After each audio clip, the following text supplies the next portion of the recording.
I'm going to show you how to install this stylish Otter Plus Pop Symmetry Series case on your phone. Do you also plan to use either an Alpha Glass or Amplify screen protector? Watch the screen protector installation video first, then install your case. Let's get Otter Plus Pop Symmetry Series installed. Slip the side of your phone into the side of the case, lining up buttons and ports with the case openings. That's it! Your phone is now protected.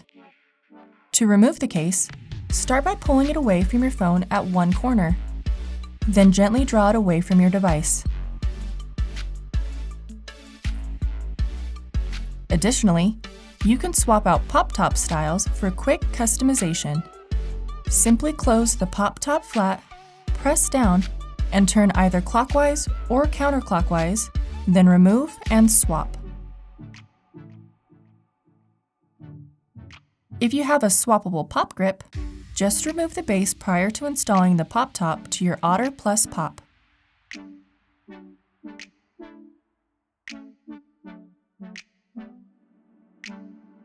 You're now ready to take full advantage of the kickstand functionality of Pop Top. There you have it, Otter Plus Pop Symmetry Series.